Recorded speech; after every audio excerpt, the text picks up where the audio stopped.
Bal, anong kakain natin? Pansit patil, patong. From Tugegaraw. Tugegaraw. Tignan natin. Pasit patin. Kasama namin si Mama Di ba B. yung ano, dagkil to pato? Ano, dagkil? Dakil, walang ganun na.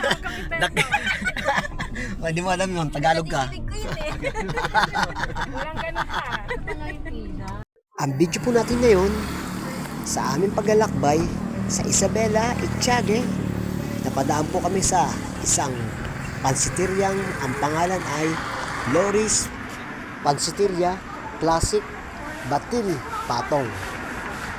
Ako po ay na-curious at nagtanong kung anong number 1 seller po nila. Ang sabi po nila, ang number 1 seller ay ang tinatawag nilang Batil Patong. Batil Patong. Okay. Tikman natin kung gaano kasarap itong pinagmamalaki nila. Okay mga kaludes, tara, let's go! Let's go! Ayan, namimili na po sila.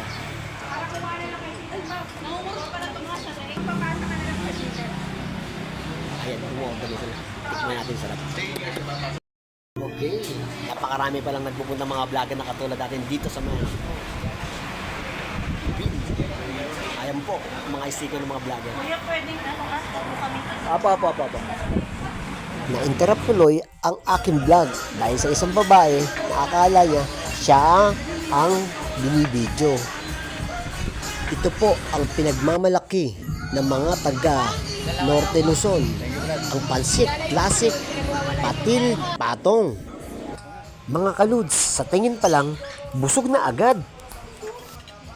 Ang mga sangkap niya ay pansit Mickey na may gulay na toge at dahon ng sibuyas at ang crisping lechon kawali na may isang itlog na sunny side up.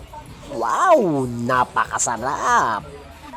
At may kombinasyon na masarap na sabaw at ginayat na sibuyas at syempre ang nagpapasarap na chili oil.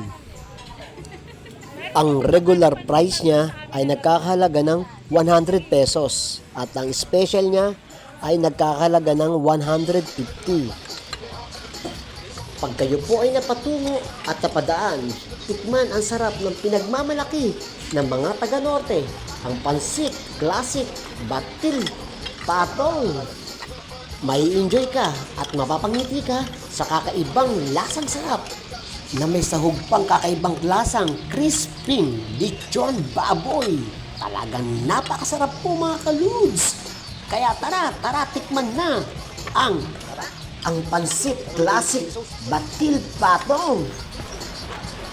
Sarap po ko sa panlasa ng pansit na in-order namin. Lalong-lalo na si Mama B at si Ma'am Punky. Nilagyan ko siya ng isang kalamansi ng lalong sumarap. Tinitigan ko at sinubo ko at nagseryoso ako upang malasahan ko ang tunay na sarap ng pansit na to. Hanggang dito na lang po ang aking video. Lubusan po ako nagpapasalamat sa mga yogurt community at sa mga taga Hilagang Norte, Luzon. Thanks for watching and God bless po sa inyong lahat. Ito po si Ludes nagsasabing I love you all.